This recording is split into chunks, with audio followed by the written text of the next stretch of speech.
Welcome to today's presentation on Body Image Inside Out, how to improve your relationship with body image. My name is Molly Schlapp-Gilgoff, and I'm one of the managers of mission initiatives here at the National Eating Disorders Association. I'm so excited to welcome all of you here tonight. I'd like to take a brief moment before we get started to talk a little bit about the National Eating Disorders Association and the work that we do.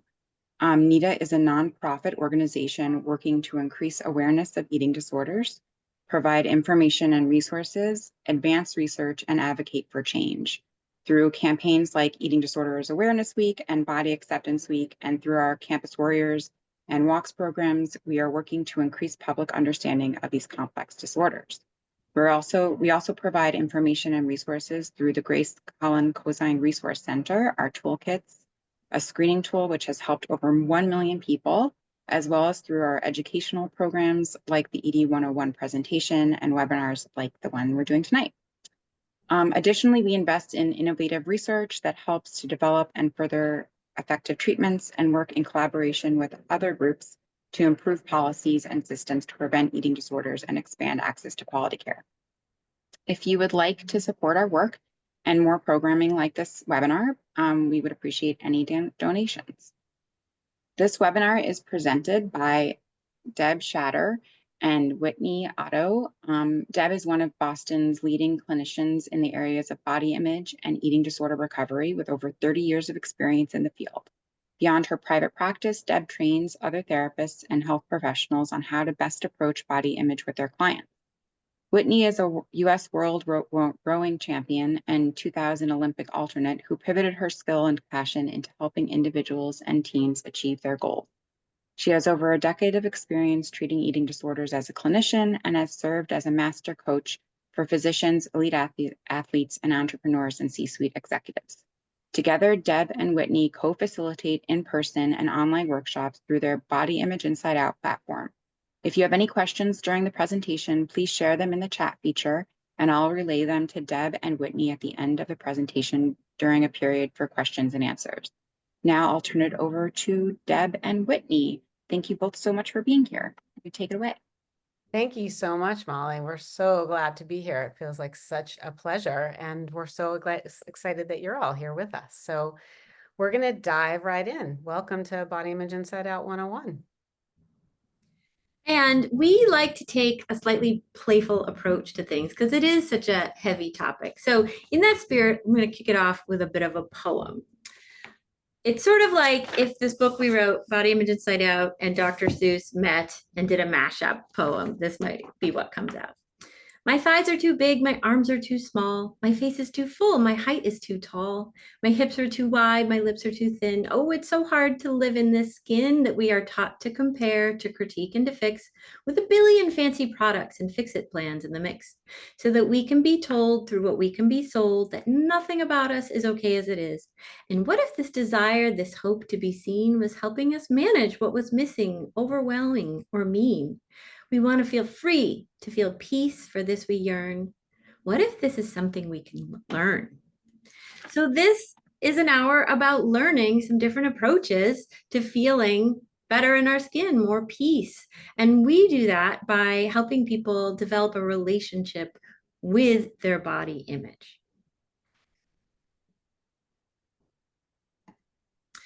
So Deb, want to give us a little sense of the overview?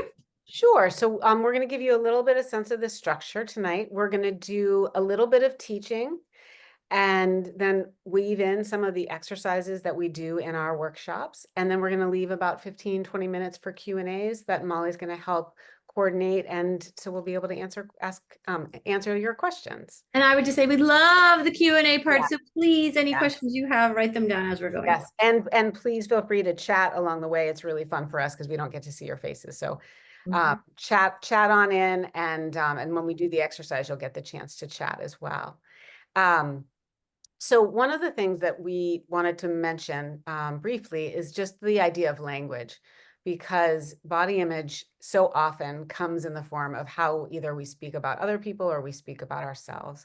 So we just wanted to honor that there can be so much charge around words, and to invite whatever words in your own process may come up often words like fat and other words that have gotten really coupled with criticism and stigma can feel like, oh, we shouldn't talk about those in a body image workshop. We should be thinking positively. And what we really want to do, and we really believe, is that sometimes we need to lean into words to understand them and to really honor maybe how they have gotten coupled with other aspects of ourselves. So we just wanted to really respect the idea that whatever language feels like is coming through you or you're noticing as you're listening, that all of it is okay, and that we've really been thoughtful and tried to be sensitive, but at the same time, really want to recognize the way that that some of this language can get coupled with descriptive words and how important it is to understand that. Thank you, Deb.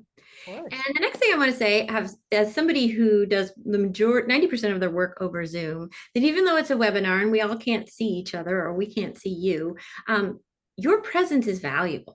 And how engaged you are and how much presence you bring to it affects the quality of the experience we're going to have. So just really invite you to be fully present. So one way to do that, and some of you are doing that, and I love it, is It's for fun. write down your name, where you're zooming in from, and one adjective to describe how you're feeling right now, just to bring more presence to yourself right now. So we've got people from Florida. I saw Texas, I think. San Diego, got a Cali girl with you, Deb. Oh, Nevada, Idaho. This is so fun. Reno, this is excellent. We love it. We love it. Yeah, that's great. Well, welcome all of you, and feel free to keep chiming in. If you see my face going down, it's just because I'm like checking out these cool chat. So we also want to invite your negative body image here today. And that may seem a little strange because maybe you spend a lot of time not having your negative body image. But Deb, why do we want to invite your negative body image here today? We want to invite it because so often we have, we live in a culture and there's so much we take in that thinking about body image can feel so painful. And one of the things that we really believe is that there is something so powerful about starting to build a relationship with your body image. And the quote that we have here is one of our dear colleagues, Andy Sweeney: the longest relationship you'll ever have is with your body. And we really believe that your body image is communicating things for your body to you. So that idea that we actually are going to start to lean into our relationship with our body image and start to really discover what's happening in there rather than trying to avoid it is really the premise for so much of what we think where the healing can really begin. And I see somebody has their hand raised. Just go ahead and put that question in the chat, and Molly's going to help track questions as we go. All right. So the body self is something we made up, and it's something we made up together over 20 years ago. And Deb's going to tell you a little bit more about it. Yeah, so the body self, which is evolved now, we call it Body Image Inside Out, but it's really the same essence, which is that when Whitney and I first met, we really found that there was this ease and sort of pleasure almost in starting to learn about each other's body image story and our own recoveries. And what we found, and some of you may have done a group before, may have similar experience, is when it's a shared experience, there's something profoundly different that can happen. There's some sort of space in between you and your story about your body. And when Whitney and I started to bring curiosity and compassion to each other's experience, it totally changed the conversation. So the way we always describe it is, something like being at home with 20 pairs of jeans all over the floor with tears going down your face can feel entirely different when you're having it as a shared experience, telling someone else about it, even if it's after the fact. So that's the idea of the body self, is really this integration of this whole framework and this idea that there's so much that can happen when there's a little bit more space. And that's what evolved into us doing our workshops and ultimately to be here sharing about the book and our approach. And we always say that cultivating negative body image is an individual sport, and healing negative body image is more of a team sport. And that's about connection with others and connection with yourself. So every workshop we conduct begins with this intention. And this is where I just really invite people to land. You can feel where your body meets the chair, where your feet meet the floor. If it feels comfortable, you can start to notice your breath as I read this, but really I love the little heart. I that know, I just was gonna popped up. say, Thank it you. warms my little heart. And just receive this intention. We honor these bodies, our faithful companions, and all that they know and have to teach us. May we relax into the good enoughness of our bodies in this moment. May we invite space into our stories and our thoughts to explore them from new perspectives. May we settle into the safety of our skin, this room, these companions, this Zoom room. We welcome whatever truth wants to be born today. So I offer that, receive whatever parts of it feel right for you. And then we're going to move into this exercise we always start with. So this is where you bring out your paper, you bring out your pens, and you get ready, because I'm not going to give you that long. I want you to write body image in the center of the page. And I'm going to give you 30 seconds to just write whatever words come to mind. And then when you're done with that, start to write whatever words come to mind about the other words that are on the page besides body image. You have 30 seconds and go.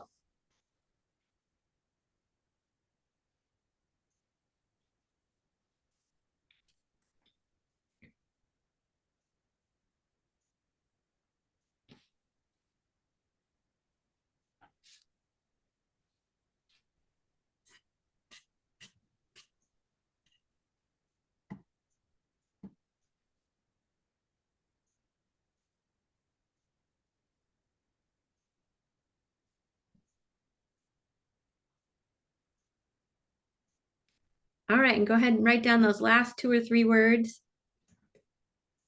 And we welcome you to continue this later on, but in the interest of time, we just wanted to get that going. And then we want you to flip your page over or get another page. And I want you to write something down in the center of the page you may never have thought about before. My relationship with my body image.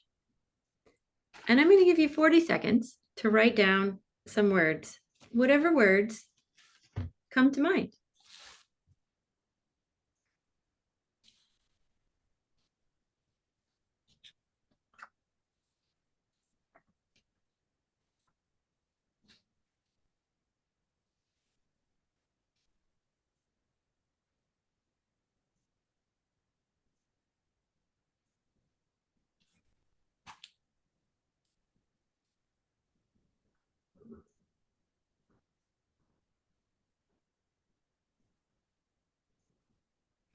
And go ahead and write down the last few words that are coming to your mind. And then I would love for you to write in the chat anything you noticed about the difference between the two, or anything that just was interesting to you about that exercise for yourself. And while you're putting that in the chat, I'm going to have Deb introduce another vocabulary word that we're going to need to know about for this workshop. Yeah, this Bad body image moment. In the meantime, anyone can write in the chat anything they noticed from that last exercise or not. Great. So we love to use the word BIM because we find that so often people just talk about having bad body image. And one of the things that we find really helpful is to start to think about the ebb and flow of body image and how it can both spike and sometimes plateau and might even be quiet sometimes. So we like the notion of this idea of when body image might be really loud or body image may be a little bit quieter. And we're going to use the language of a BIM as we talk about some of these new habits that we're wanting to help you start to practice. Right. And it's interesting to see some of the folks chiming in. Yeah. Something that we hear often, it's harder to come up with how I feel about my body image, that like this relationship than just the body image, because one we're really well practiced at and the other we aren't. And it's great to see some people noticing some changes in their relationship with their body image over time. And even that language, just the language of having a relationship with your body image, which is a great segue into this idea. So one of our taglines is this idea of couples therapy for you and your body image. So if you think about couples therapy, right? At the beginning of couples therapy, when you come in, things can be pretty tense. And it's often that you're coming in habituated patterns that have been going on for a long time, and their impact has been really great. So what we're going to do today is really introduce this idea of starting to be in your own couples therapy with your own body image, and introduce some of the foundational tools that we use to start that practice. And we often use the word practice because it really is a practice, just like these habituated patterns that you have practiced around your negative body image. We're going to start to help you bring in some of the spaciousness and space that we had in our relationship, and that ultimately we bring to our workshops, to start to develop that relationship and cultivate it more. So we are going to introduce you to the rotary, which is really an illustration of the negative pattern that I've engaged in millions of times, and that maybe many of you have. And I always say in my coaching practice, we can't change what we can't see. So bringing awareness to things is powerful, and awareness is a powerful tool. So here's what we see happen over and over and over again. You experience overwhelming feelings. So this could be in response to an upcoming event, like a date or a wedding or a talk or an interview. You could have overwhelming feelings based on an interaction you had, or you don't know why you have them. You just have them some days more than others. But you have these feelings, and then your body has sensations about them. And you might maybe start to have negative thoughts about your body for having these sensations. And then you decide to fix your body, because there are millions of messages about how you can do that and why you should do that. But we talk about the fix becomes the fix, right? Deciding to fix becomes the thing that gets us away from the uncomfortable feelings, the uncomfortable sensations. And very often then we get focused on an action plan, right? Whether it's diet, exercise, some other form of that, to fix it ourselves, to improve ourselves. We can feel hope. Okay, things are going to be changed. I have some control about something, right? This is going to happen. Okay, good. The emotions that fuel the bad body image, that original overwhelming feeling, aren't addressed, aren't attended to, aren't resourced, aren't regulated. And this feel better fix quest goes on in this way. We practice this. We're always practicing something. The pattern of fixing versus feeling, it's laid down. And guess what? Every time we practice it, it's likely to repeat. And unfortunately, very often, people in the culture might reinforce some of these behaviors as healthy. So this rotary, I'm just wondering if you folks could write in the chat if there's anything about this cycle that you can relate to, or that sounds familiar. And I'd love, Deb, for you to chime in, because this is such an important. Yeah, I was just thinking, I literally had a session 2 hours ago that this came up, and I was so excited about it to share. I'll describe it really quickly, but I have a client who went through a pretty significant medical crisis about 2 years ago, and she's doing so much better. And she came in describing feeling so much overwhelm and anxiety about sort of being in this phase of her healing, when she's starting to be able to make plans and travel and do things that she's had to have on hold for many years. And so she described how quickly she was deciding that her entire wardrobe needed to go, because her body has changed quite a bit, and her whole wardrobe needed to go, and that she needed to buy all new clothes. And she said, it's so weird. I feel like I just got myself on this whole cycle about my clothes. And I was like, literally, that's the rotary. That's it.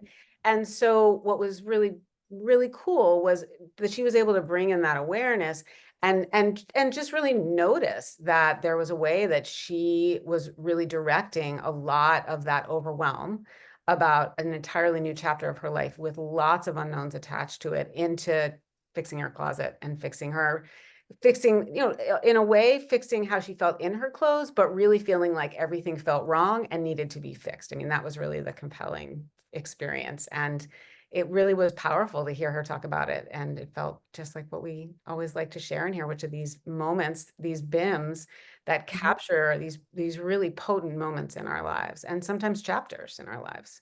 Yeah. And people are chiming in with the things that tend to be stressful, or the parts of the model they identify with. And in my day job with executive clients, I do this all the time, just, fill in work related things, but there's the loop is the same.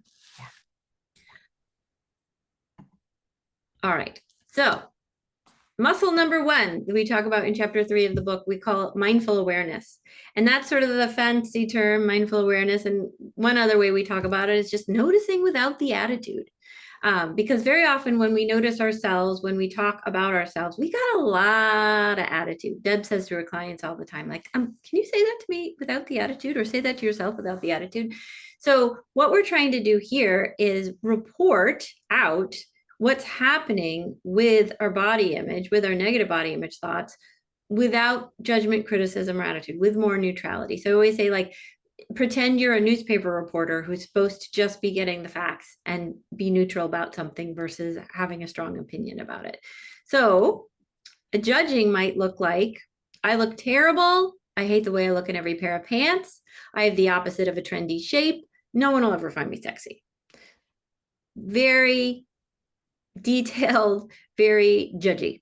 So if we take the attitude out and we put on our newspaper reporter lens, we would find something very different. I'm so focused on my body image right now, or my body right now. I wish I looked like the women at the gym. I find myself comparing myself to others so much more when other parts of my life are out of control. So one says a lot about, makes all sorts of judgments about ourselves, and the other doesn't. And it's very different to say, I hate my body today, or say, I'm noticing I'm having a lot of really negative thoughts about my body today. And that's where that term Deb used, space, and my like pushing things out came in, because it's creating a little more space versus them be like woven together, right? So a little bit more separation.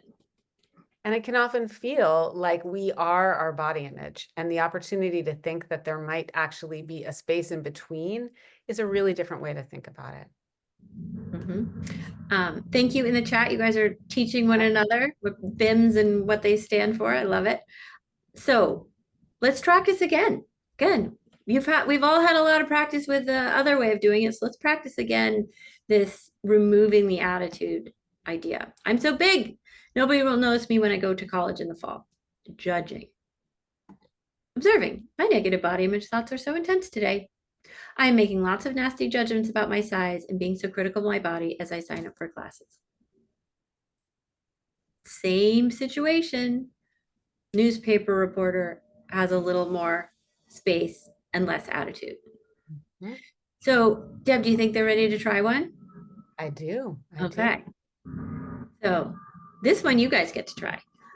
Judgment. I can't believe I wore this to the interview. It makes me look outdated, and nobody is going to take me seriously. So your turn, either on your paper in front of you or in the chat. If you were to just observe what was going on, be your little newspaper reporter self, what might you say? There's no wrong answers.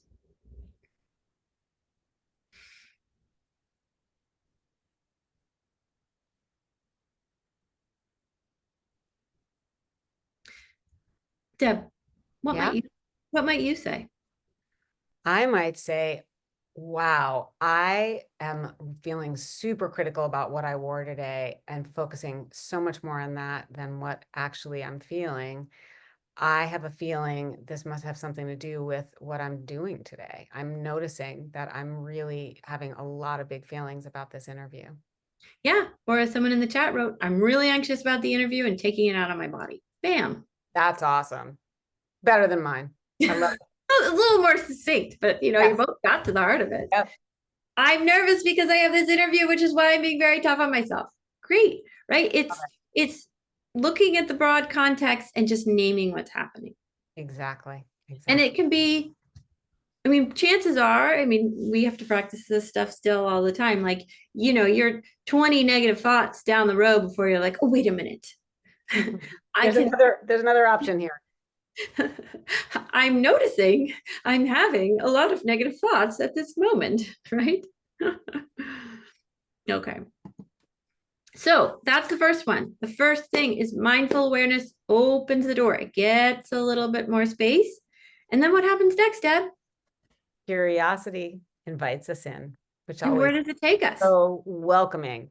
Curiosity, it was what gives us the opportunity to really learn more about what's actually going on that might be spiking our BIM.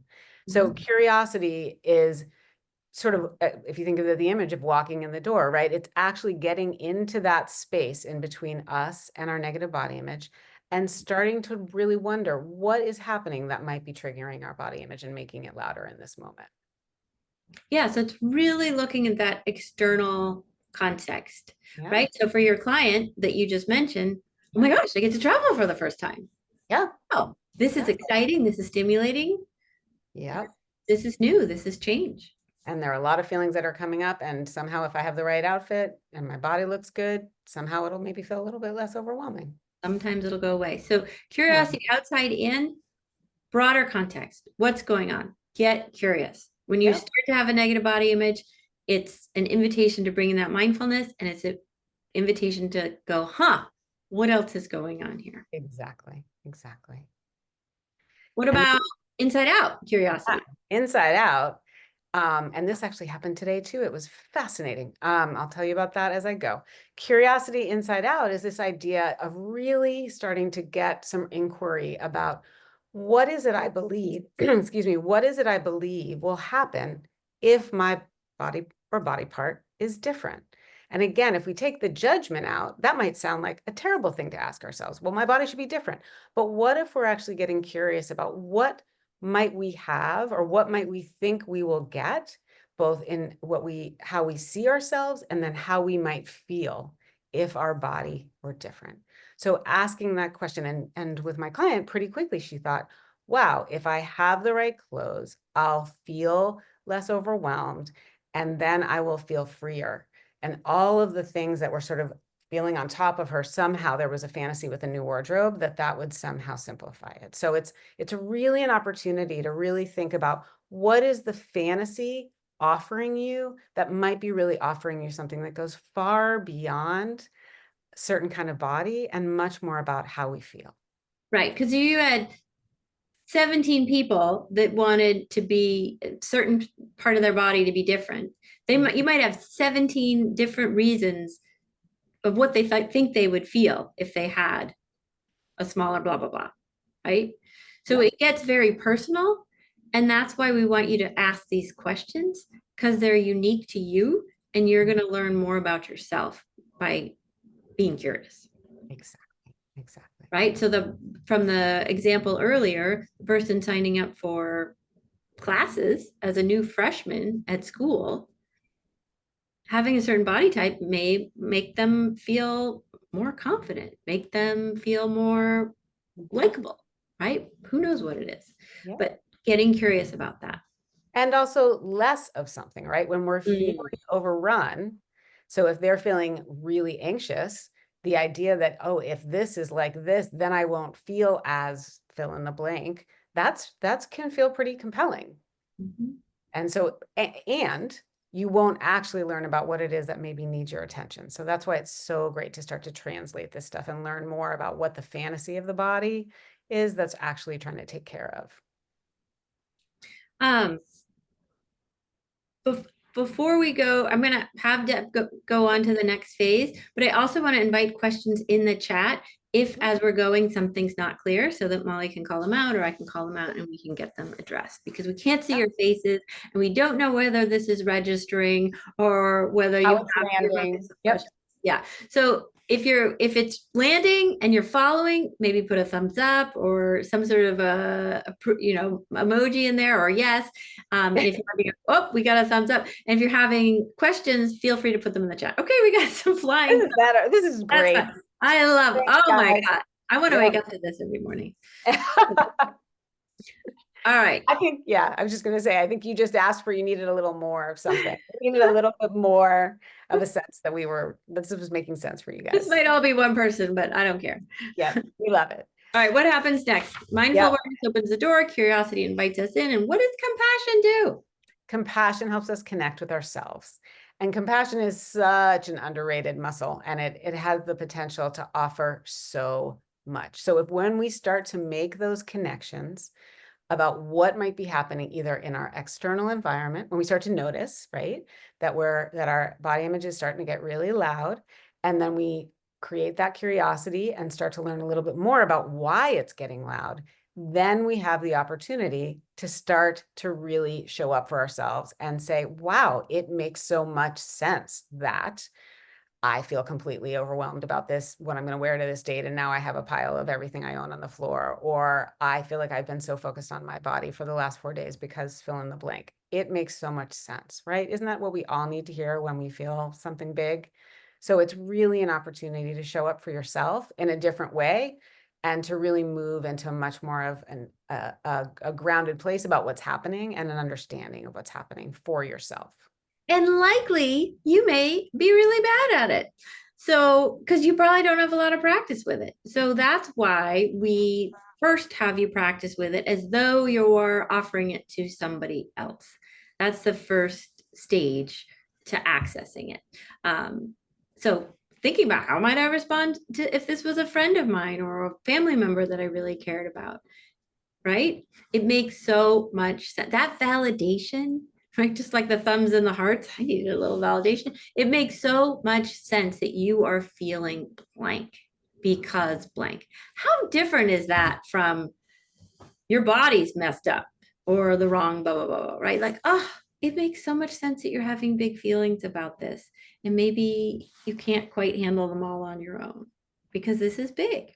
It gives you the chance to, I was just thinking, it gives you the chance to be seen by yourself. Often that is really hard to do without all of this other stuff around it. So if that idea of being seen, right? Like, what if we actually saw ourselves? Wow, you are in a moment right now that sounds really hard, really different. And this idea of being seen comes up throughout our book and is really powerful. And seeing ourselves, beholding ourselves, acknowledging ourselves is crucial, right? But how lovely if we can shift from punishing ourselves, criticizing ourselves, judging ourselves when we're having a hard time, to bringing something kind, something connected. Mhm. Mhm. Oh, yeah. And somebody's chiming in. Like, I find clients often really benefit from being taught how to self-validate versus having others validate. Because, yeah, again, like there are so many opportunities, and I get caught up in them all the time myself to chase that external validation, but it only goes so far. And the ability to give it to ourselves is really powerful and Yeah, a lot of resilience. one of the things I often say to clients is ultimately it may be the only choice you have in a moment. And what an incredible sort of opportunity to have to think in this moment, the only choice I may have is that I could show up for myself differently. Yeah, that's the only control we might have in a situation is how much compassion we can bring. Exactly. Exactly. Anything else you want to say about compassion, Deb? I don't think so. I think we got some good hearts, and I think we got some love for compassion. All right. So we are gonna, those are the 3 main muscles that we introduced in chapter 3 of our book. And we always teach at the beginning of our workshops. So we're really introducing a bigger, broader mindset shift at the end of the day. So probably at the beginning of this, we were talking about negative body image as a moment where we think there's something wrong with us. And we're saying, wait, what if the truth is we are feeling something difficult and actually trying to manage it? So the rotary now can look a little bit different. So now we have the overwhelming experience or the feelings, feel uncomfortable, have negative thoughts, decide to fix, and then go, oh, wait, the fact that I decided to fix myself means that I'm in a pattern and I can body self this moment, or I can turn my body image inside out. I can make a change. I can bring mindful awareness. I can bring curiosity, and I can offer myself compassion. That's a very, very different thing to practice in the presence of a negative body image moment. What do you want to add? Yeah, I was just going to say, I was thinking that idea of when you look at your phone, when you're using some sort of map feature, and it's like rerouting. We are literally rerouting your mindset around your body. You're learning a new way, a new route when you start to get into that pattern. And the practice begins with that simple recognizing that you're in a pattern, which is kind of relieving that that's the first step.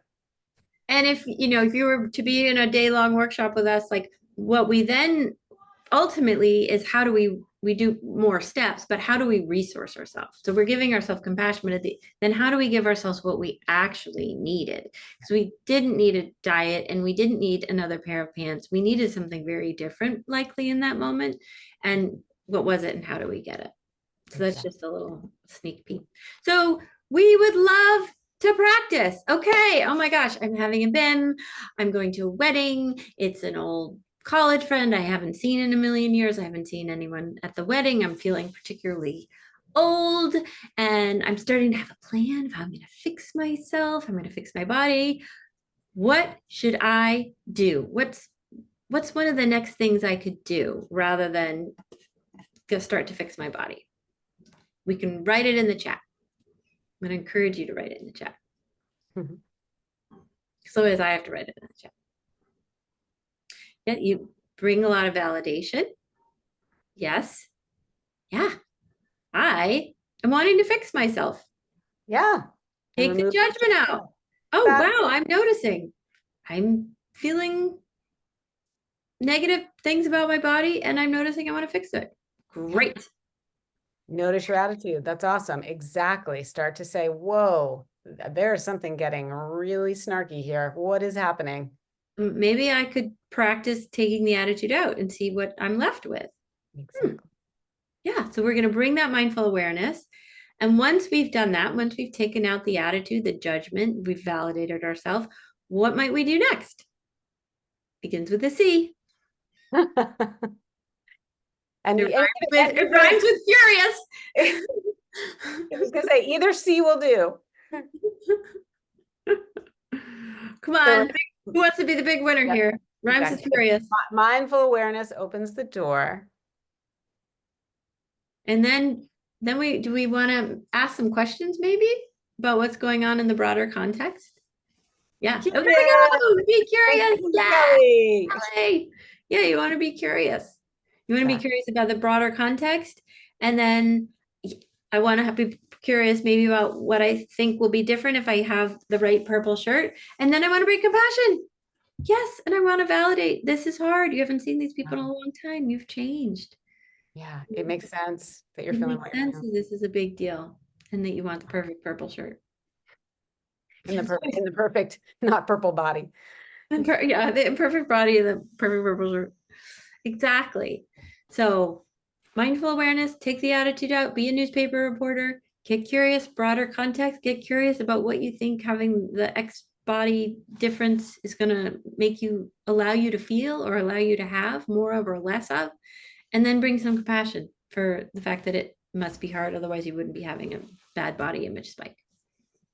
So we want to hammer this home that we often think that a bad body image moment, there's something wrong with us. And we're saying, what if the presence of a bad body image moment means we are feeling something difficult and trying to manage it? It doesn't mean there's something wrong. It means our body is noticing something wrong in our environment or something wrong, but not wrong with our body image. And we love metaphors. So Deb, tell us about this one.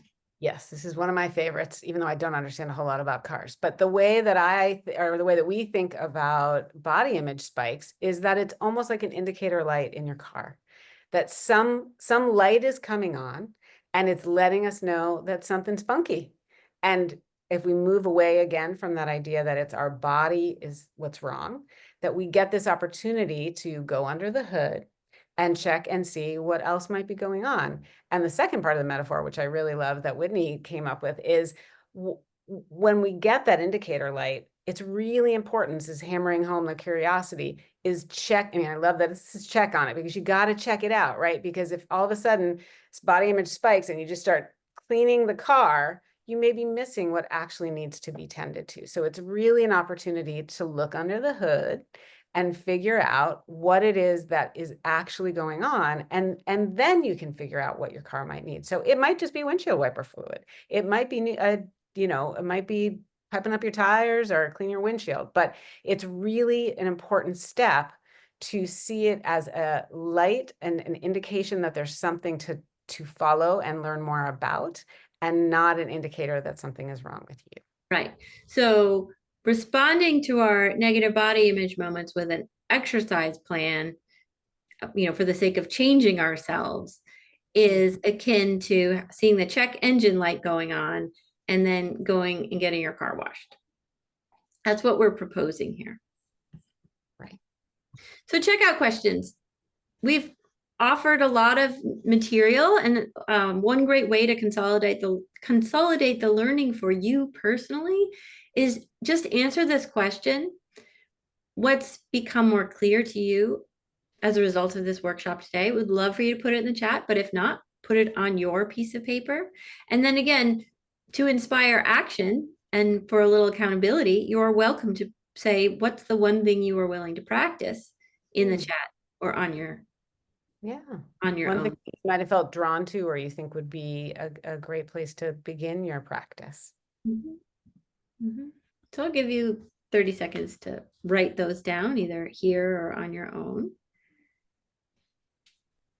Great. We got some great ones.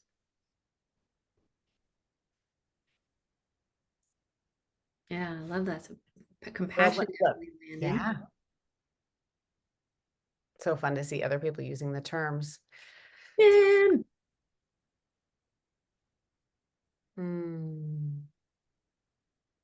Wonderful. Amen. Amen. The longest relationship you have with your body. I love all these in the chat. Yeah, these are great. Oh, I like this term, exercising the muscles of my relationship to my body image. That's great. Acknowledging the emotion in the moment. Lovely. Yeah, fantastic. Getting this. Okay. Well, what's important is that for you, what's become more clear, lock that in. And one thing you want to practice, lock that in. Oh, if you'd like the concept of a BIM, we need some t-shirts. Are you having a BIM today? So we'd love for you to stay connected. If you would like to, we've got a website, Body Image Inside Out, where you can learn more about. We've got a lot of free and low cost workshops. To stay updated, to hear what we're up to, you can sign up for our newsletter. You can do that through that link or just on our website. Any questions you have, you're welcome to email us, bodyimageinsideout@gmail.com. We would love if you'd follow us on Instagram, Body Image Inside Out. We have a lot of videos. We have, stuff from our book, and we try and make it fun and playful, and reposts and all that. And the book comes out next week, but it's available for pre-order if that's of interest to you. And now we will do our favorite thing, which is let Molly lead us in a Q&A. Molly, would you like me to stop sharing? Sure. Yeah, that's a good idea.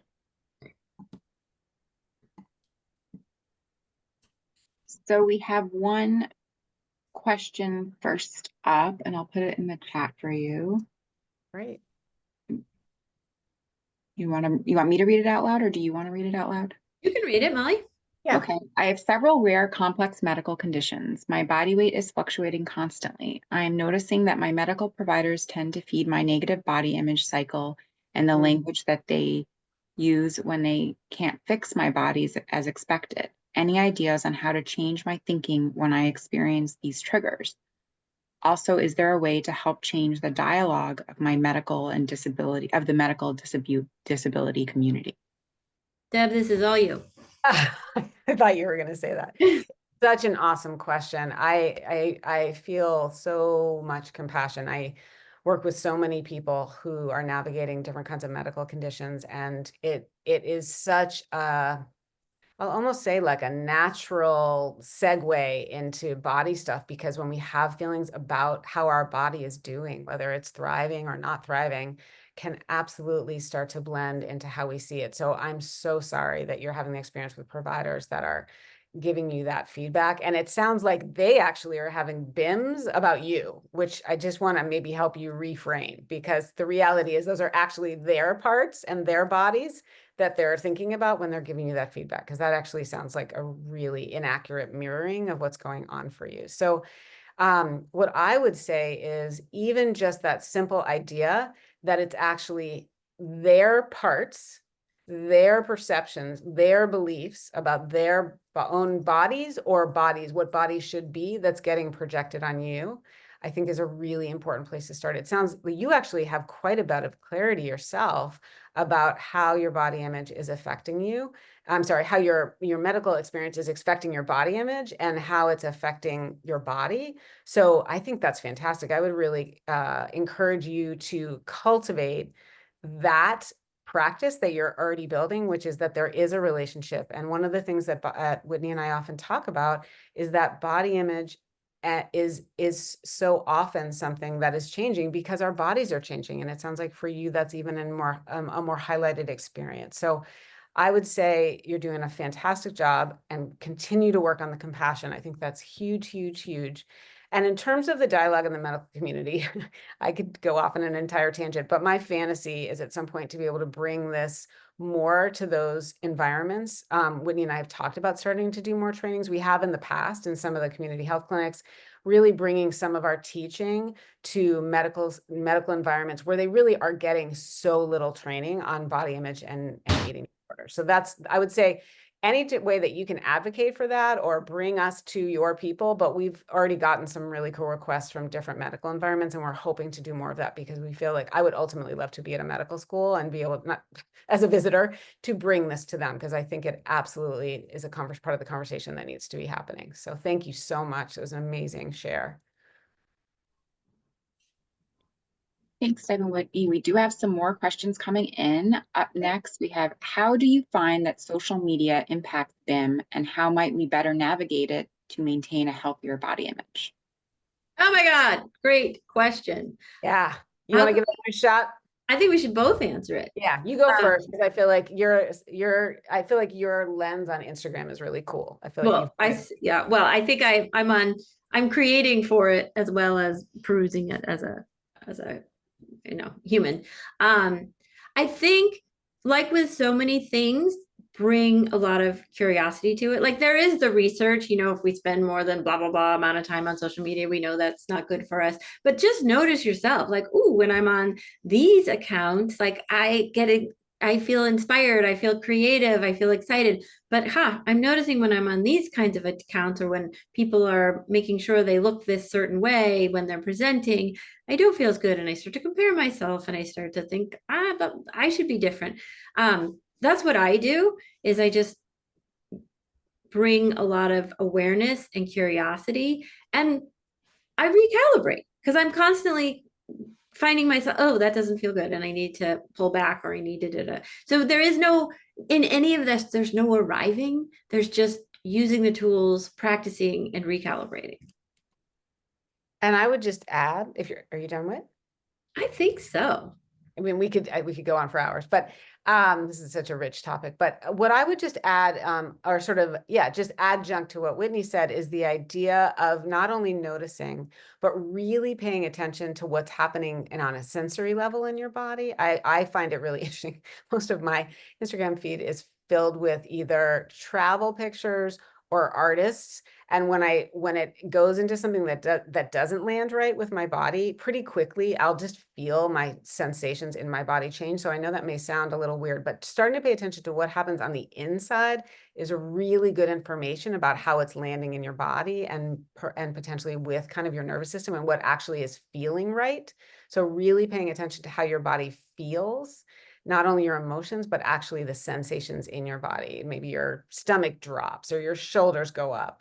All of those things are cues to what's probably how this might be impacting you. So it's a really good way to track how it lands. Yeah.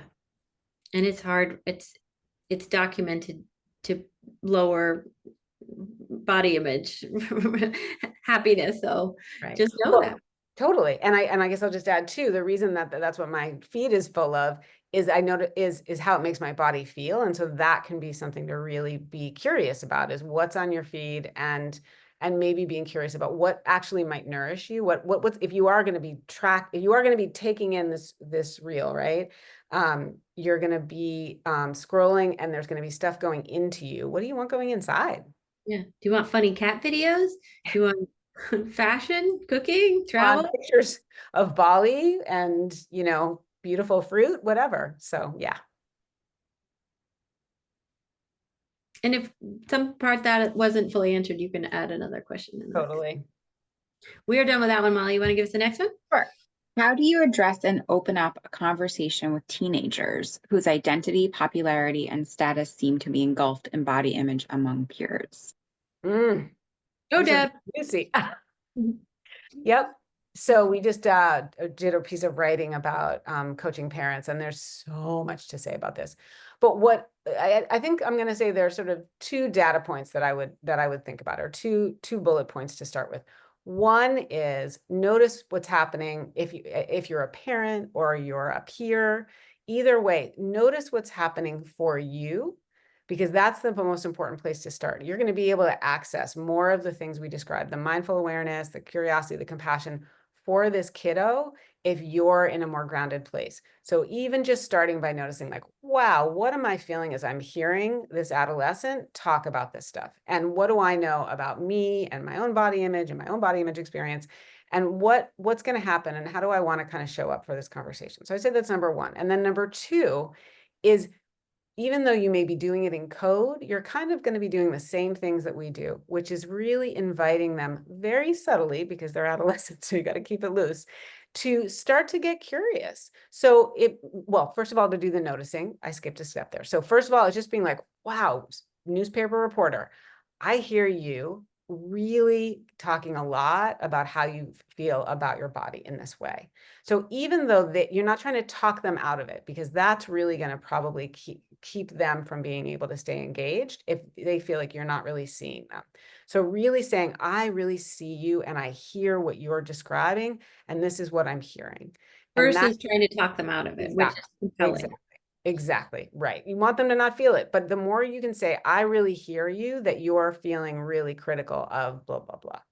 And then again, going through these 3 steps, could you possibly ask, I'm just wondering, what else is going on for you right now? And it may not land. It may not be the time. They may be just really wrapped up in their suffering. And it may make the most sense just to show up with some of that sort of kindness and compassion, and just really let them know that you hear them.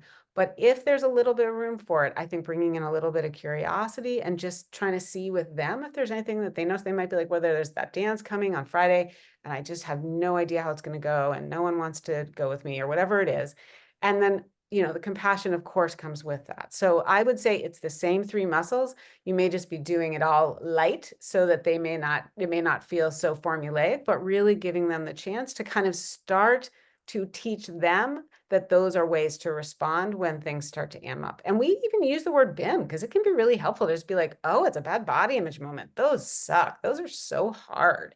That's even great language for them. It's starting to introduce the idea that there's something happening. Oh, your body image is spiking. Again, it's like a weather report. They're just starting to notice something's shifting. Yeah, and I have a 10 and a 12-year-old, and I've encountered this myself, and I really just want to be like, are you kidding me? But I just I practice the steps, and I just try and create a lot of room for them to talk about it and to be curious without trying to change anything. And then, ask the curiosity outside in, inside out, all those questions, and see what they think would be different if their body was different.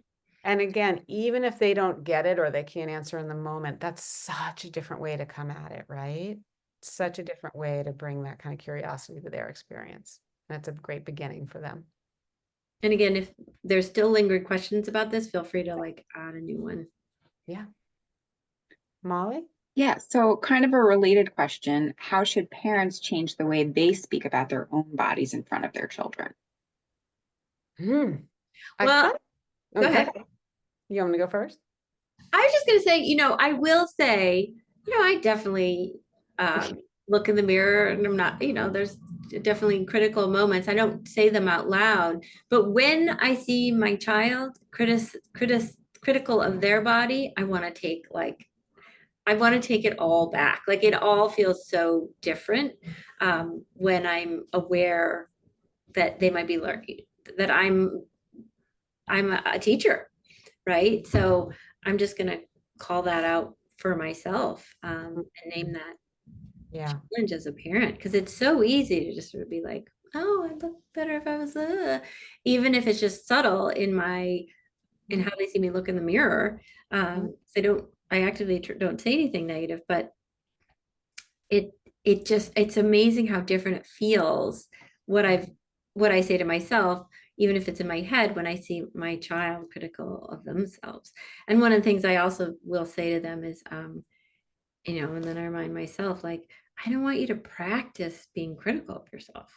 Like, really be careful what you practice. So, Deb, what do you want to add to that? Yeah, I would just say, I think the same idea that, there may be moments where something may slip out, even if you're trying to be really intentional. And if that's the case, I think, just like any imperfect parenting moment, I think to kind of be earnest about it and just say, gosh, I'm feeling really vulnerable about the reunion I'm going to. And I made a comment about, how I can't fit into any of my jeans. And I'm now making that connection that I think it's because I'm feeling really nervous about that reunion. Any way that you can help them start to make these connections, that it's not just this negative dialogue, that it's probably connected to some other feeling. And ultimately it'd be fantastic to even then say, I think what I probably need is to call some of my friends from college and talk to them about them. In fact, I'm feeling really nervous and I haven't seen all these people in so long, or, kind of give them that model of, wow, when I start to uncover that there's something else going on, I have choices and I can resource myself. One more? Do you have time for one more? Sure. Do you think bad body image is learned or occurs naturally? Well, they have studies suggesting that it's learned. Although, yeah, I mean, I was thinking, wait, it's so funny. I was thinking about chapter 7, chapter 7 is about jealousy. And if I recall correctly, we have some research that says that jealousy is adaptive, I think. Is that right? Isn't there something about, remind me. One of the things Yeah. what I learned in my research on jealousy is when we were jealous of the 20 women in our village, that was a very different experience than potentially being jealous of billions of other people curated online. So that from an evolutionary standpoint, we've never been faced with what we are literally faced with in terms of images. Yeah. Yep. Yep. So I think there may be some there was some evolutionary function to jealousy back in the tribal villages. That's my partner, get out of there.